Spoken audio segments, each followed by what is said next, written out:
ఎందుకు, మళ్ళీ అడుక్కుంటూ తిరగడం ఎందుకు? ఇంత అద్భుతమైన పథకానికి తూట్లు పెడుతుంటే కనీసం జగన్మోహన్ రెడ్డి గారు ప్రతిపక్షంలో ఉండి ఒక్క మాటైనా మాట్లాడుతున్నారా? ఎంతమంది పేద వాళ్ళకి ఆసరా ఇచ్చే పథకం ఇది, గ్రామాలలో అభివృద్ధి జరిగించే పథకం ఇది. ఉపాధి హామీ పనిని మార్చడానికి వీలు లేదు, ఉపాధి హామీ పనిని కొనసాగించండి అని ఒక్క మాట అంటే ఒక్క మాట కూడా మాట్లాడలేదు జగన్మోహన్ రెడ్డి గారు. ఎందుకంటే జగన్మోహన్ రెడ్డి గారికి బీజేపీకి వ్యతిరేకంగా, మోడీకి వ్యతిరేకంగా మాట్లాడే దమ్ము లేదు కాబట్టి. జగన్మోహన్ రెడ్డి గారు అధికారంలోకి రాకముందు మేము కాలర్ పట్టుకొని నిలదీసి ప్రత్యేక హోదా తీసుకొస్తామని చెప్పిన వాడు అధికారంలోకి వచ్చినాక అదే బీజేపీకి సాగిలపడి మొక్కారు, అదే మోడీకి సాగిలపడి మొక్కారు. ఇప్పుడు మన రాష్ట్రంలో ఎన్ని పార్టీలు ఉన్నాయో, చంద్రబాబు గారు అయితేనేమి, జనసేన అయితేనేమి, జగన్మోహన్ రెడ్డి గారు అయితేనేమి, వీళ్ళందరూ బీజేపీకి ఊడిగలు చేస్తున్న వారే. ఒక్కరికి కూడా బీజేపీని ప్రశ్నించే దమ్ము లేదు, ఒక్కరికి కూడా బీజేపీని ఎదిరించే దమ్ము లేదు. ఎందుకంటే వీళ్ళందరూ వాళ్ళ స్వార్థ రాజకీయాల కోసం అందరూ బీజేపీకి, మోడీకి లొంగిపోయారు, అందరూ బినామీలుగా మారారు, బానిసత్వం చేస్తున్నారు. వీళ్లతో పాటు రాష్ట్ర ప్రజలను కూడా బీజేపీకి బానిసత్వం చేయాలి అని వీళ్లే శాసనంగా రాస్తున్నారు. ఇది ఎక్కడి న్యాయం అని అడుగుతున్నాం. బీజేపీ మనకు ఏం చేసిందని బీజేపీకి ఇంత ఊడిగలు చేస్తున్నారు వీళ్ళంతా? బీజేపీ మనకు ప్రత్యేక హోదా ఇవ్వాల్సింది 12 సంవత్సరాల క్రితం. ప్రత్యేక హోదా వస్తే వేల కొద్ది పరిశ్రమలు వస్తాయి, ఎందుకంటే ట్యాక్సులు కట్టాల్సిన పని ఉండదు. పరిశ్రమలు వస్తే మన బిడ్డలకు ఉద్యోగాలు వస్తాయి.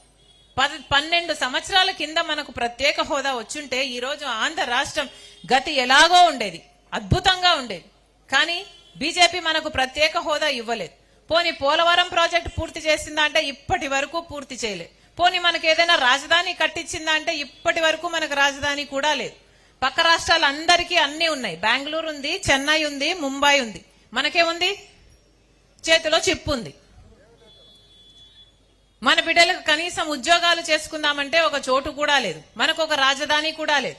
ఇప్పుడేమంటున్నారు? రాజధానికి డబ్బులు ఇస్తున్నారట.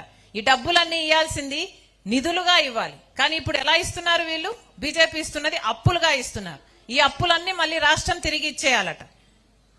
ఏం పట్టింది మనకు అప్పులు తీసుకోవడానికి? ఎవరు తీరుస్తారు ఈ అప్పులన్నీ? మన భావి తరాల మీద పడతాయి ఈ అప్పులన్నీ. అందుకే చెప్తున్నాం, బీజేపీ ఎన్ని రకాలుగా మన రాష్ట్రాన్ని మోసం చేయాలో అన్ని రకాలుగా మోసం చేస్తుంది. అయినా కూడా చంద్రబాబు గారు మాట్లాడరు, పవన్ కళ్యాణ్ గారు మాట్లాడరు, జగన్మోహన్ రెడ్డి గారు అంతకంటే మాట్లాడరు. ఒక్కరంటే ఒక్కరికి కూడా బీజేపీని ఎదిరించే దమ్ము లేదు ఈరోజు. అందుకే కాంగ్రెస్ పార్టీ ఒక్కటే ఈరోజు బీజేపీని ఎదిరించాలన్నా, బీజేపీకి ధైర్యంగా ఎదురుగా నిలబడి మాట్లాడాలన్నా, ప్రశ్నించాలన్నా ఒక్క కాంగ్రెస్ పార్టీ తప్పితే ఇంకా ఏ ఇతరులు పెద్ద పార్టీలు ఏవీ మాట్లాడటం లేదు ఈరోజు. ఏది ఏమైనా సరే, ఉపాధి హామీ పనైనా సరే, లేక మన రాష్ట్రానికి రావాల్సిన అన్ని మేలులైనా సరే, మన రాష్ట్రానికి వచ్చేంత వరకు కాంగ్రెస్ పార్టీ తరఫున మేము పోరాటం చేస్తూనే ఉంటాం. ఇదే కాంగ్రెస్ పార్టీ అధికారంలో ఉన్నప్పుడు రాజశేఖర రెడ్డి గారికి మీరందరూ కలిసి ఈ హస్తం గుర్తు మీద మీరు ఓటేస్తే రాజశేఖర రెడ్డి గారు ముఖ్యమంత్రి అయ్యారు. రాజశేఖర రెడ్డి గారు ఈ హస్తం గుర్తుతో ముఖ్యమంత్రి అయిన తర్వాత ఎన్ని అద్భుతమైన పథకాలు చేశారో మీరే చూశారు. మళ్ళీ ఆ పథకాలన్నీ అమలు కావాలి అంటే మీ అందరూ మళ్ళీ ఈ హస్తం గుర్తు మీద ఓటేయాలి, ఈ హస్తం గుర్తుని ఆశీర్వదించారు. ఈరోజు ఆరోగ్యశ్రీ పరిస్థితి ఎలా ఉంది? 3,000 కోట్ల రూపాయలు బకాయిలున్నాయి. ఫీజు రీయింబర్స్మెంట్ పరిస్థితి ఎలా ఉంది? అదే 3,400 కోట్ల రూపాయలు బకాయిలున్నాయి. ఒక్క పథకం అంటే ఒక్క పథకం సరిగ్గా అమలు కావటం లేదు. ఇందాక రైతన్న చెప్తున్నాడు, మేము బియ్యము తక్కువకు అమ్ముకుంటున్నాము, మళ్ళీ అదే బియ్యము బజార్లో ఎక్కువకు కొనుక్కుంటున్నామంట. ఎందుకంటే తినాలి కాబట్టి. ఎంత దయనీయంగా తయారైపోయింది. ప్రతి రైతుకు మన రాష్ట్రంలో సగటున 2.5 లక్షల రూపాయలు అప్పు ఉందట ఒక రిపోర్టు ప్రకారం. పోనీ ఏ వర్గమైనా బాగుందా? పోనీ బిడ్డలకు ఉద్యోగాలు వస్తున్నాయా? డిగ్రీలు పీజీలు చదివిన బిడ్డలంతా ఈరోజు రోడ్ల మీద తిరుగుతున్నారు, లేకపోతే ఆటో డ్రైవర్లుగానో లేకపోతే గిగ్ వర్కర్లుగానో మారుతున్నారు. ఒక్కరికంటే ఒక్కరికి కూడా ఆసరా లేకుండా పోయింది. ఇవన్నీ పరిస్థితులు మారాలి అంటే కాంగ్రెస్ పార్టీ అధికారంలోకి వస్తేనే ఆ మార్పు వస్తుంది. ప్రధానమంత్రిగా రాహుల్ గాంధీ గారు ప్రధానమంత్రి అయినప్పుడే, అయిన రోజే మన రాష్ట్రానికి ప్రత్యేక హోదా వస్తుంది. 10 సంవత్సరాల ప్రత్యేక హోదా ఇస్తానన్నాడు రాహుల్ గాంధీ గారు. మీరందరూ ఆశీర్వదించండి.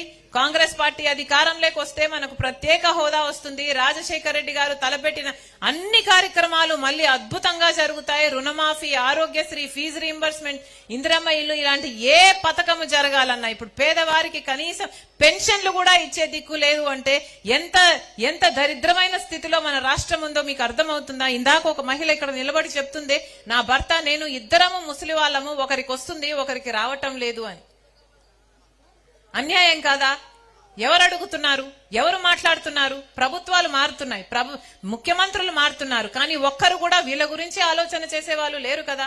ఒకరికే పెన్షన్ ఇస్తే ఇంకొకరు ఎలా బతకాలి?